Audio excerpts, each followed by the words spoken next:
अस्सलामुअलैकुम नाजरीन, आप देख रहे हैं ईरान न्यूज़। मैं हूं हमना अब्बासी। नाजरीन, आज हमारे साथ मौजूद हैं SSP Punjab highway patrolling police Mirza Anjum कमाल, जहां इनसे बात करके इनके बारे में मज़ीद जानने की कोशिश करेंगे। अस्सलामुअलैकुम सर, कैसे हैं आप? जी वालेकुम अस्सलाम, अल्हम्दुलिल्लाह, अल्लाह का शुक्र है। आप सुनाएं। मैं भी अल्हम्दुलिल्लाह बिल्कुल ठीक। आप बताएं कि एक स्टूडेंट से एक एसएसपी का सफ़र आपने किस तरह तय किया? कुछ हाईलाइटेड मोमेंट्स हमारे साथ भी शेयर करें। बस ऐसे मेरी जो कि बिज़नेस फैमिली रही है, दादा अबू और हमारी पावर लूम्स की इंडस्ट्री थी, फैक्ट्री थी हमारी, तो यही था कि बिज़नेस करूँगा। लेकिन बस आहिस्ता आहिस्ता एक वो एग्ज़ाम दिया और मैं पुलिस में आ गया। तो यूनिफॉर्म का मुझे शुरू से शौक़ था, तो जब मुझे पुलिस इंस्पेक्टर की जॉब मिल गई तो मैंने अल्लाह का शुक्र अदा किया कि चले ठीक हो गया। कितने साल हो गए आपको सर्व करते हुए? 25 साल।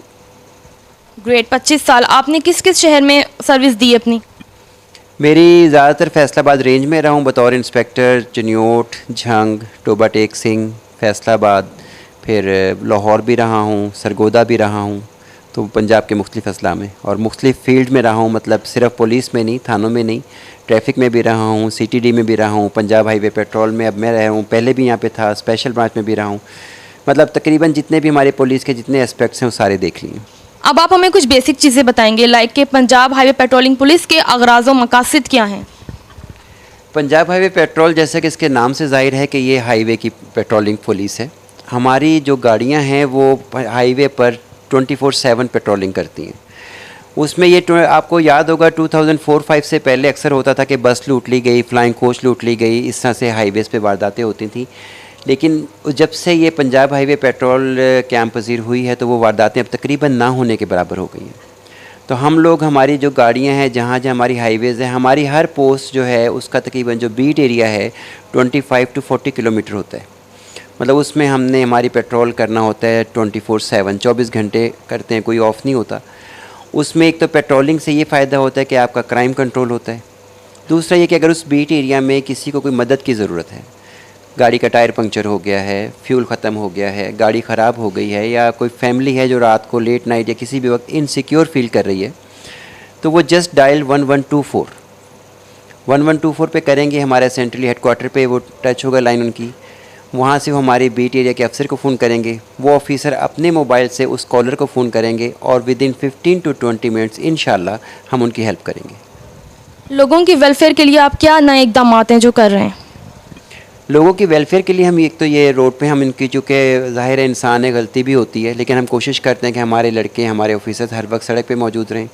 उसके हवाले से हम इन्हें मोटिवेशन भी करते हैं। मैं कुरान और सुन्नत की रोशनी में भी समझाता हूँ कि नौकरी नीयत के साथ करें, अल्लाह की रज़ा के लिए करें। उसके अलावा एक सेलुलर कंपनी से भी मैंने कॉन्टैक्ट किया है कि जिससे मुझे इनकी लोकेशंस पता लगती रहती हैं कि ये लोग ड्यूटी पे कितने बजे आए हैं, कब कहाँ पे गए, कितनी देर उन्होंने पेट्रोलिंग की है। क्योंकि जितना ज़्यादा हमारी प्रेजेंस हाईवे पर होगी उतने ज़्यादा लोग सिक्योर होंगे। जराइम की रोकथाम और जो हादसा इतने बढ़ते जा रहे हैं आजकल रोड्स पे, उसके लिए क्या इकदाम आप कर रहे हैं? देखें, हादसात की जो बेसिक वजह है वो हमारे जो ड्राइवर्स हैं ना, वो रोड अवेयरनेस नहीं है, रोड सेंस नहीं उनमें। मतलब रोड सेंस और रोड ट्रैफिक बड़ी ऐसी चीज़ें होती हैं, लेकिन किसी को भी नहीं पता। हम पूरी कोशिश कर रहे हैं, हमारा जो एक यूनिट है, जो हमारे एजुकेशन यूनिट है, रिजवान भट्टी उसको हेड करते हैं, वो आलमोस्ट डेली बेसिस पे कैंप लगा रहे हैं। हम हाईवेज़ पे भी कैंप लगा रहे हैं, हम इंस्टीट्यूशंस में भी जा रहे हैं, हम मुख्तलिफ़ जगह पे जाके उन्हें बताना चाह रहे हैं। क्योंकि अनफॉर्चुनेटली पाकिस्तान में एक साल में 25 से 30 हज़ार लोग मरते हैं रोड एक्सीडेंट्स में, इतने जंगों में नहीं मरते। और उसकी बेसिक वजह सिर्फ यही है कि लोगों को रोड साइंस का, ट्रैफिक सेंस बिल्कुल भी नहीं है। वो हम पूरी कोशिश कर रहे हैं उनको एजुकेट करने की। मुख्तलिफ शहरों की डिफरेंट ट्रैफिक सेंस होती है, आपने इतने शहरों में सर्व किया है, फैसलाबाद की ट्रैफिक सेंस आपको किस तरह लगती है? तकरीबन पूरे पाकिस्तान की एक जैसी ही है, सिर्फ इस्लामाबाद में बेहतर है, लाहौर भी कंपैरेटिवली बेहतर है, कानून की सख्ती भी ज़्यादा वहाँ पे हो रही है, हम भी पूरी कर रहे हैं। लेकिन जहाँ पे आपका होगा ना, अगर तालीमी म्यार अच्छा होगा, वहाँ पे कम से कम वायोलेशन होती है, लोग समझते हैं। हमारे फैसलाबाद में अब आहिस्ता आहिस्ता बेहतरी आ रही है, क्योंकि हमारी ना रोड्स जो है ना बड़ी अच्छी बन गई पिछले 10-15 सालों में, लेकिन वो जो एक हमारी जो रोड सेंस थी वो इतनी डेवलप नहीं हो सकी। तो अब इंशाल्लाह कोशिश कर रहे हैं। कुछ रोड डिज़ाइनिंग की भी ख़राबियाँ होती हैं कि अब मसलन एक रोड है हमारी, उसको 15 किलोमीटर उसका वाया है, और उस पर 18 यू टर्न हैं। अब इतने यू टर्न तो कहीं भी नहीं होते सारी दुनिया में, मैं सारी दुनिया फिरा हूँ, तो वहाँ पे तो अगर आपको एक यू टर्न या एक टर्न मिस कर दिया तो आपको 15-20 किलोमीटर का चक्कर पड़ ही जाता है। हमारे यहाँ हम बड़ी सहूलत ढूंढते हैं कि बस हमें करीब तरीन यू टर्न मिल जाए तो हम वहीं से टर्न कर जाएँ। मोबाइल एजुकेशन यूनिट के लिए आपके क्या टारगेट्स हैं? मोबाइल एजुकेशन को ये रिजवान कर रहे हैं और बड़े अच्छी तरीके से लेके चल रहे हैं, और टारगेट्स हमारे यही हैं कि हम हर कम से कम स्टूडेंट तक पहुंच सकें, जिनको हम अवेयर कर सकें कि बेटा आपने रोड साइन को ज़रूर पढ़ना है, सीखना है।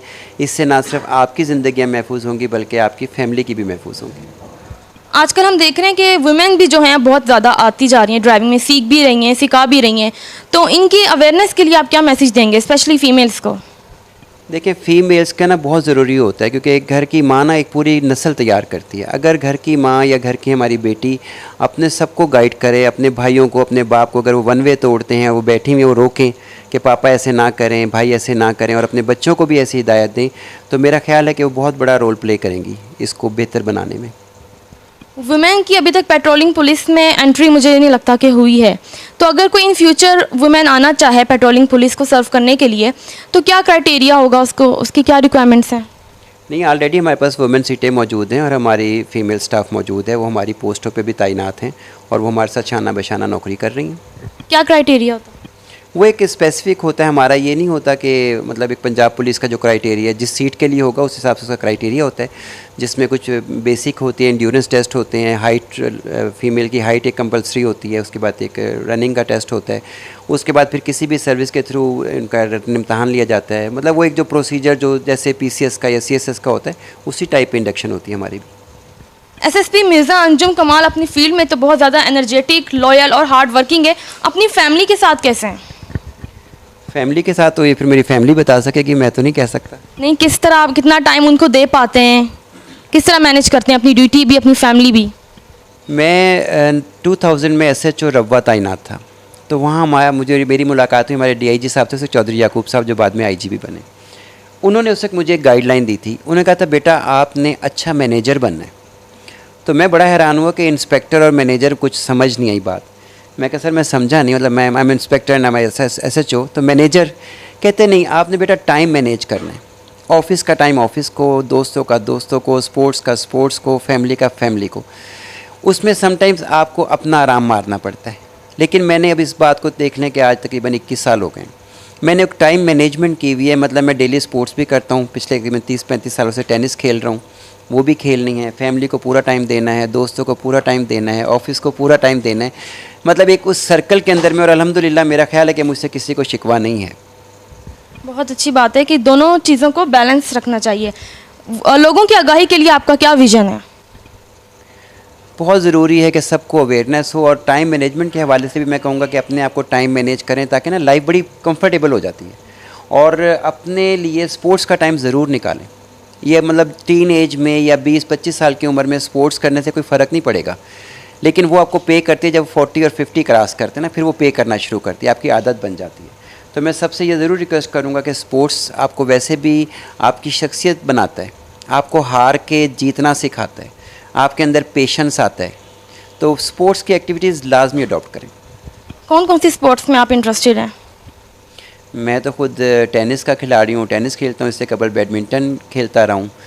मतलब ये अच्छी गेम है कि आपको 1 घंटा भी खेल लें तो आपके पूरे 24 घंटे की कमी पूरी जाती है। बाकी मेरी माशाल्लाह 3 बेटियाँ हैं, अल्लाह पाक उनको नेक नसीब करे, वो स्विमिंग चैम्पियन रही हैं। उनको भी मैं इसी तरह फोर्स करता हूँ कि बेटा स्पोर्ट्स नहीं आप लोगों ने छोड़नी। आप हमें बताएं कि स्पोर्ट्स की जो रिक्वायरमेंट है वो वुमेन के लिए कितनी ज़रूरी है? स्पोर्ट्स बेसिकली ज़रूरत ह्यूमन की है, वो मैन हो या वुमेन हो कोई फ़र्क नहीं पड़ता। बल्कि मैं समझता हूँ कि हमारी बहन बेटियों को ज़्यादा स्ट्रॉन्ग होना चाहिए, उन पे ज़्यादा जिम्मेदारियाँ आयद होती हैं, पूरा ख़ानदान लेके चलना, एक नस्ल को उन्होंने एजुकेट करना है, तो उन पे ज़्यादा जिम्मेदारी है कि वो स्पोर्ट्स को अपनाएं। एंड पे आप क्या पैगाम देना चाहेंगे लोगों को, अवेयरनेस देंगे पेट्रोलिंग पुलिस के हवाले से, रोड्स के रूल्स के हवाले से? बस मैं सबसे यही रिक्वेस्ट करूँगा कि रूल्स को जो है ना, जो मतलब कौम का म्यार सड़क पे पता चलता है। आपने किसी मुल्क में जाके देखना हो ना कि वो लोग कैसे हैं, तो उसकी सड़क पे जाके उसकी ट्रैफिक को देख लें। तो खुदा के लिए अपने आप को इतना कर लें, इतने बेहतर तरीके से चलें कि कोई बाहर से आके हमें ये ना कहे कि ये कौम कैसी है। चलें जी, बहुत बहुत शुक्रिया आपके टाइम देने का, बहुत अच्छा लगा आपसे बात करके। नाजरीन, हमारे साथ मौजूद थे SSP patrolling highway police Mirza Anjum कमाल, जिनसे हमने बात की और बहुत कुछ सीखने का मौका भी मिला। इसी के साथ मुझे और इरा न्यूज़ की टीम को दीजिए इजाज़त। अल्लाह निगहबान।